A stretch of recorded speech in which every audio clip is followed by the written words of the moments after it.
Le signal vidéo qu'on reçoit, j'ai découvert qu'il y a du télétexte dedans. C'était pas du télétexte, c'est du binaire. Faut que je l'installe quelque part où c'est isolé. Thomas, Tu nous expliques? Thomas Gauthier, je vous arrête. Ah, mais c'est vrai, je suis pas de la Terre. tu penses que la Terre est en danger? On essaie d'éviter un tram, protéger Thomas, sans détruire la Terre. C'est un réfugié galactique. Allez, viens Thomas. Vous allez tous mourir.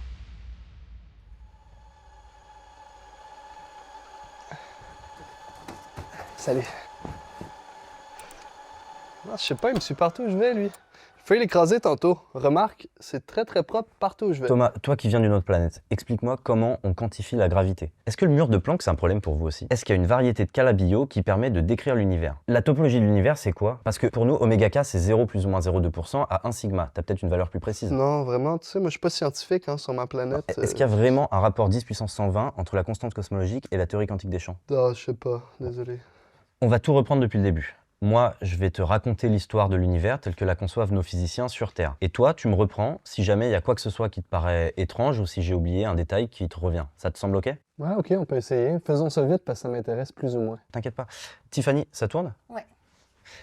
Entretien numéro 1 avec un extraterrestre. Shaika, Alessandro et Jessica, Tiffany, Samboy et Thomas aussi. C'est le Vortex, c'est le Vortex, réunis pour préparer notre rencontre avec de nouvelles formes de vie extraterrestres. C'est le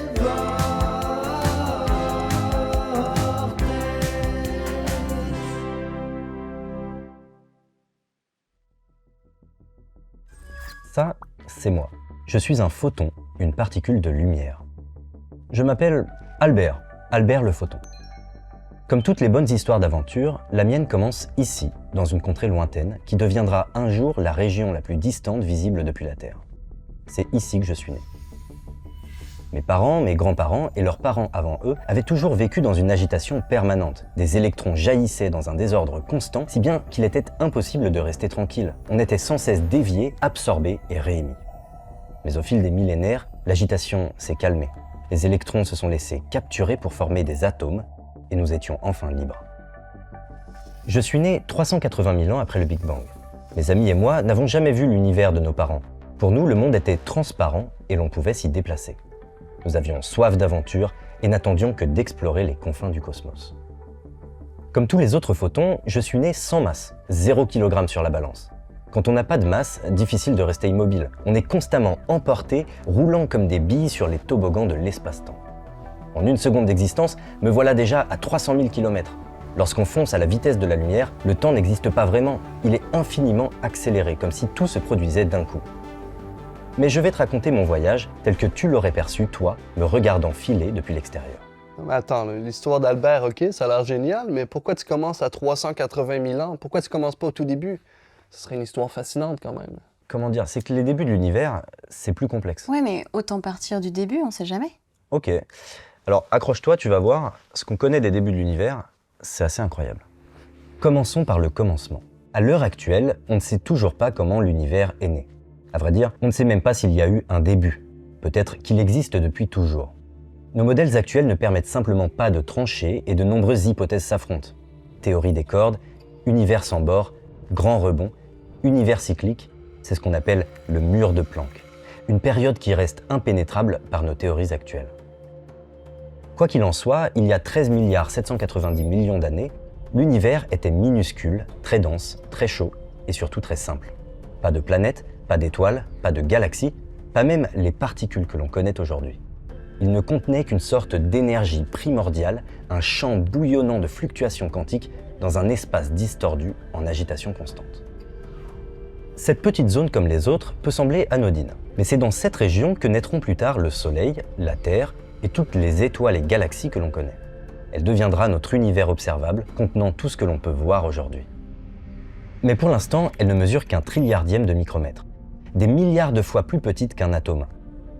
Toutefois, cette soupe est en fluctuation, elle est instable, elle n'a qu'une envie, c'est de croître de plus en plus et de gonfler l'univers avec elle. En quelques sextillionièmes de seconde, son énergie se libère et la trame du cosmos se distend. Les distances sont multipliées par des milliards de milliards de milliards. Le tissu de l'espace s'expand de façon exponentielle. Imagine un grain de poussière devenant une galaxie. Une période encore hypothétique que les chercheurs ont baptisée l'inflation. Comment ça va jusqu'ici? Tu te rappelles de quelque chose? Oui, on avait vu ça au primaire. Mais il y avait quelque chose avant, non? Il y avait un événement, un truc vraiment important. C'était quoi déjà? Attends, un événement avant l'inflation? Tu te souviens pas ce que c'est? Ben, c'est ça, notre prof nous en avait parlé. Qu'est-ce qu'elle disait? C'était... Ah non, je sais plus, ça fait longtemps. Si tu t'en souviens, fais-moi signe. Ok. En attendant, on continue. Nous sommes à la fin de l'inflation et notre univers, relaxé, est désormais plus froid, moins dense et beaucoup plus large. La petite zone qui deviendra notre univers observable mesure à présent la taille d'une pastèque. Une pastèque qui renferme tout de même dans chaque millimètre cube la masse de milliards de galaxies. Le tout à une température qui s'élève encore à des trilliards de degrés Celsius. Mais l'expansion de l'univers a déstabilisé l'inflation. L'énergie résiduelle qui se désagrège peu à peu forme de petits paquets, des particules. Ce sont les particules fondamentales que l'on connaît aujourd'hui, et notamment les quarks et les électrons qui formeront plus tard les atomes qui nous composent.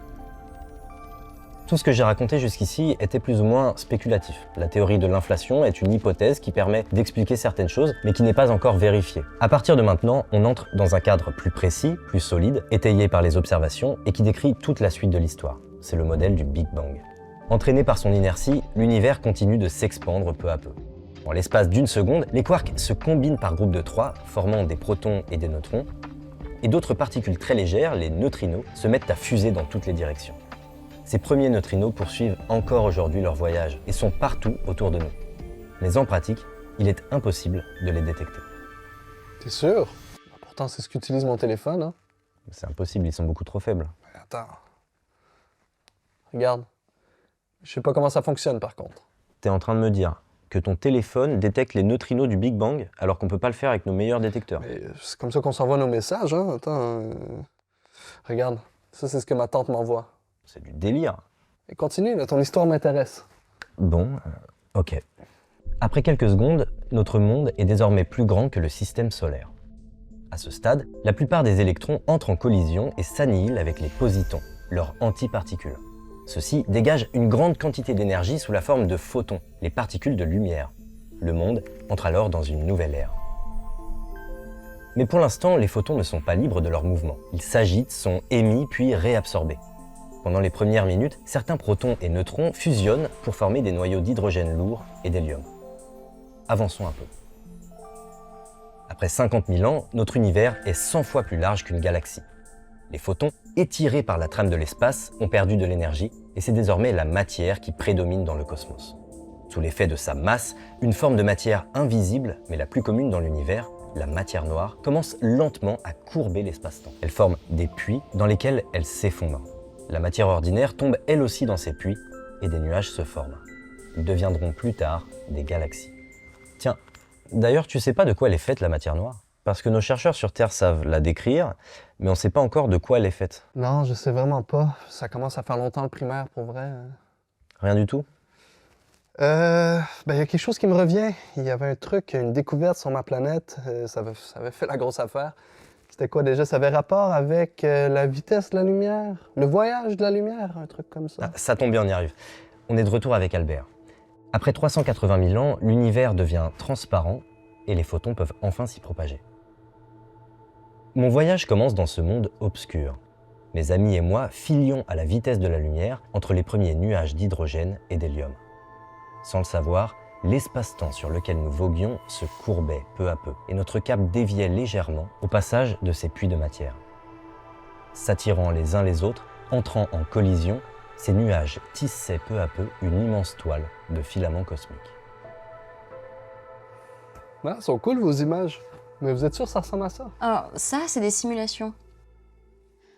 La cosmologie vise à comprendre l'évolution de l'univers depuis le Big Bang jusqu'à aujourd'hui. Cependant, même avec les télescopes les plus puissants, nous ne pouvons observer qu'une infime partie du cosmos et de son histoire. Un autre challenge est qu'à ces échelles démesurées, on ne perçoit pas le mouvement des galaxies. Il faudrait typiquement 1 million d'années pour voir du mouvement à l'échelle d'une galaxie. Ces simulations numériques deviennent alors des laboratoires virtuels où les lois de la physique sont appliquées pour recréer et explorer l'évolution de l'univers sur des milliards d'années. Reproduire la diversité des structures dans notre univers nécessite de modéliser des phénomènes physiques complexes prenant place à diverses échelles. Supernova, trous noirs, filaments cosmiques, amas galactiques, cette diversité implique de mobiliser de très grandes capacités de calcul. Avant, les simulations cosmologiques étaient rudimentaires, limitées par la puissance des ordinateurs. Aujourd'hui, les supercalculateurs sont capables de réaliser des dizaines, voire des centaines de milliards d'opérations par seconde, ce qui nous permet de simuler des milliards de particules. Ces particules représentent la matière et l'énergie, et il est alors possible de calculer comment elles interagissent avec leur environnement selon les lois de la gravité, de l'hydrodynamique et de la thermodynamique. Les supercalculateurs calculent les interactions pas à pas, avançant dans le temps pour reproduire l'évolution cosmique. Les simulations Illustris TNG ou New Horizons font partie des plus avancées à ce jour. La simulation TNG 50, que vous voyez derrière moi, modélise un cube d'univers de 150 millions d'années-lumière de côté, contenant des milliers de galaxies. Elle intègre non seulement la gravité et la matière noire, mais aussi des processus complexes comme la formation des étoiles, les explosions de supernovas, les jets de particules des trous noirs supermassifs. Ces simulations nous permettent d'améliorer nos modèles de formation et d'évolution des galaxies. Elles agissent comme des machines à remonter le temps, offrant une vue d'ensemble cohérente sur l'évolution du cosmos. Tiens, regarde. Au sein d'une protogalaxie, le gaz est en train de s'effondrer sur lui-même. Avec le temps, il s'est refroidi et sa pression ne lui permet plus de s'opposer à la gravité. Il se comprime et s'échauffe. Le nuage s'allume, c'est une étoile. Après 400 millions d'années de voyage, la première étoile de l'univers vient de s'allumer. Selon les chercheurs sur Terre, il s'agirait d'une immense boule de plasma 100 fois plus massive que le Soleil et 1 million de fois plus brillante. Mais c'est encore une hypothèse. En son sein, les atomes fusionnent et dégagent une énergie colossale qui la stabilise. C'est la première fois qu'un astre produit de la lumière. Pour les jeunes photons, l'étoile est comme un labyrinthe dont il faut s'extirper. Le plasma y est si dense qu'il s'y heurte constamment. Difficile de trouver la sortie. Tiens, cela ne fait qu'1 million d'années, mais l'étoile semble déjà instable. Elle va exploser.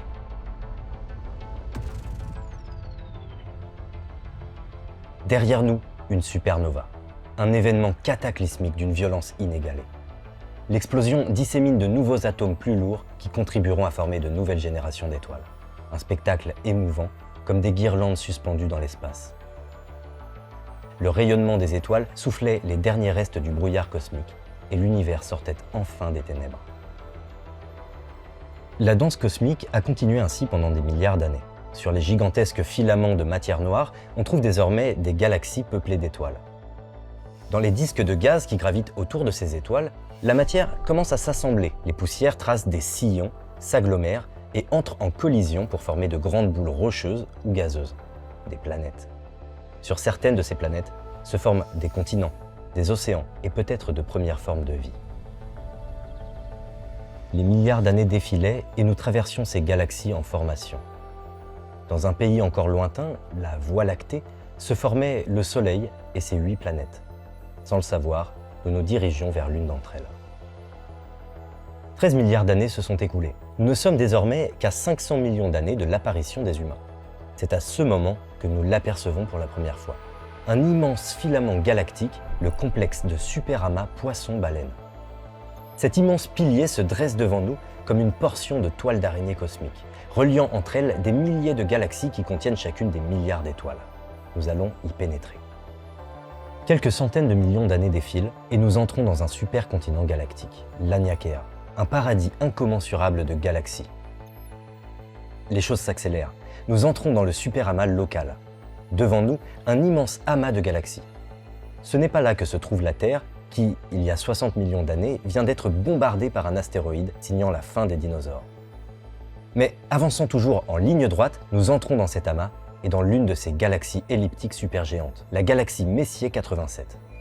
Un ensemble d'étoiles et de gaz que nous traversons à la vitesse de la lumière. Nous nous dirigeons dangereusement vers le centre. Quelle est cette lueur? Le rayonnement est de plus en plus intense. De jeunes photons énergétiques fusent dans tous les sens. C'est un gigantesque trou noir, une bulle d'univers courbée à l'intérieur de laquelle il est impossible de ressortir. Autour du trou noir, une spirale de matière incandescente rayonne à des milliards de degrés. Des jets intenses sont propulsés à des milliers d'années-lumière. Une vision d'horreur aveuglante. L'espace et le temps sont tordus. Difficile de garder le cap. Nous allons être déviés. Alors que nous avancions tout droit depuis des milliards d'années, le trou noir nous capture, nous entrons en orbite autour de lui, puis, comme une fronde, il nous propulse dans une autre direction. Aussi vite que nous sommes entrés, nous ressortons de la galaxie, mais notre cap a changé. Nous filons désormais en direction de la Terre. Regarde autour de nous. Ces jeunes photons qui nous accompagnent et qui proviennent du disque de matière autour du trou noir arriveront eux aussi jusqu'à la Terre. En 2017, ce sont ces photons que les chercheurs ont capturés, leur permettant de reconstruire la toute première photographie d'un trou noir. Une image provenant d'une autre galaxie, il y a 50 millions d'années. En 2023, une nouvelle version de cette image, améliorée par intelligence artificielle, est dévoilée. Alors, désolé de t'interrompre, mais moi, je l'ai vu, ce trou noir-là. Ça ressemble pas tellement à ça, hein. Même qu'on est allé le voir en sortie scolaire une fois, là. Je pense que j'ai une photo. Ah ouais. Trop cool. Mais en fait, Thomas, cette photo du trou noir, c'est pas vraiment une photo. En tout cas, pas une photo à proprement parler.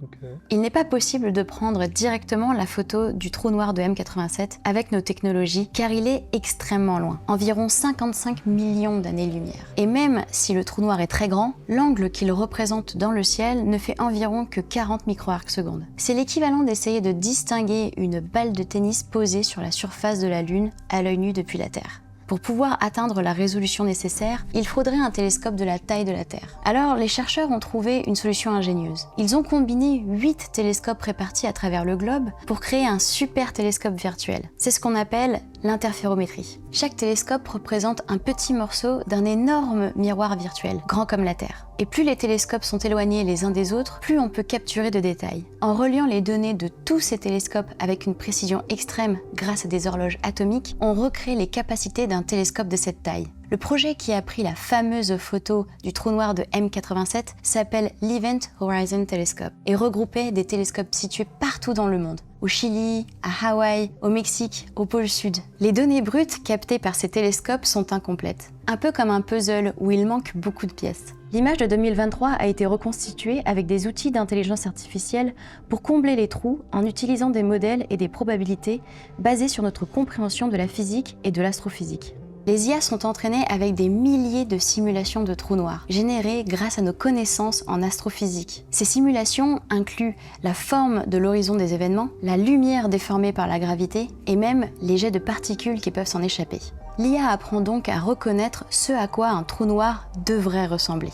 Lorsque l'IA traite les images, elle comble les trous en trouvant la meilleure correspondance possible avec les simulations, tout en respectant les contraintes imposées par les données observées. Grâce à des techniques comme la reconstruction d'images par régularisation, l'IA ajuste chaque pixel pour obtenir une image cohérente tout en éliminant le bruit causé par des perturbations dans les données. L'image finale n'est donc pas directement une photo, mais une combinaison d'observations et d'approximations basées sur nos connaissances des lois physiques. Tiens, c'est bientôt la fin du récit d'Albert. Il en a vu des choses. Il y a 50 000 ans, nous commencions à survoler la Voie lactée, un immense disque en spirale de gaz, de poussière et d'étoiles. Regarde ces magnifiques nébuleuses. On distingue de petits cocons dans lesquels se forment de nouvelles étoiles. L'étoile là-bas, c'est Vindemiatrix, une géante jaune en train de se transformer en géante rouge. Elle a brûlé tout son hydrogène. Et là-bas, c'est Arcturus, une géante rouge âgée en train de mourir. Voilà la dernière année de mon voyage. En nous approchant du Soleil, nous traversons un nuage de comètes et de corps glacés. Nous entrons dans le système solaire. En quelques minutes, nous croisons des ceintures d'astéroïdes, nous survolons la Lune et enfin, nous atteignons la Terre. C'est ici que mon voyage s'arrête. Tu ne t'en es pas rendu compte, mais il y a 1 milliseconde, je viens d'entrer dans ton œil. Moi, Albert le photon, après un périple de 13,7 milliards d'années à travers l'univers, de sa formation à nos jours, je suis entré dans ton œil, comme des millions de milliards de photons le font chaque seconde. Tu ne peux pas me voir car je n'ai pas assez d'énergie pour ça, je ne suis plus qu'une micro-onde. Mais quelque part ailleurs sur Terre et dans l'espace, les humains parviennent à attraper mes semblables et à les mettre en image. Provenant des tréfonds de l'univers, nous sommes le fond diffus cosmologique, la première lueur du cosmos. Alors Thomas, ça t'a plu? Ah, c'était bien, vraiment. Mais comme je te dis, j'ai décroché un peu au moment du trou noir, là, ça ressemble vraiment pas à ça. Mais c'est pas parce que c'est généré que c'est faux. Ouais, ok, mais c'est pas parce que c'est générique, c'est vrai. Non mais l'image elle est partiellement vraie. C'est à la base une photographie partielle et puis ensuite on l'a Non, mais complétée. qu'est-ce qu'on en a à faire d'une photographie? Je peux prendre une photo d'un chien, puis ça... C'est pas une photo d'un chien, c'est une photo d'un trou noir. Mais c'est pas une photo d'un trou noir, c'est ça, Mais on parle de ça depuis tantôt. C'est une T'as pas collaboration énorme, il y a des centaines de scientifiques qui ont travaillé Elle a fait dessus une collab pendant des années. complète pour dire que c'était juste de l'IA, que c'était une Mais simulation. c'est pas juste de l'IA, c'est une image qui a été générée à partir de vraies données Oui, par mais une c'est collaboration représentation, internationale. C'est une image qui a été générée à partir de données, mais c'est pas une représentation. C'est quoi alors? Bah, c'est une image, c'est C'est pas une une représentation, représentation. c'est pas des artistes qui ont inventé quelque chose. Ça a Oui. été créé par un programme effectivement qui a Ouais, complété des données qui avaient été prises dans Alors le c'est quoi l'intérêt? C'est aucun intérêt? Bah, l'intérêt il est énorme scientifiquement, c'est la première image. Salut, salut! Il est pas fini cet aspirateur. Très très long à s'installer quand même.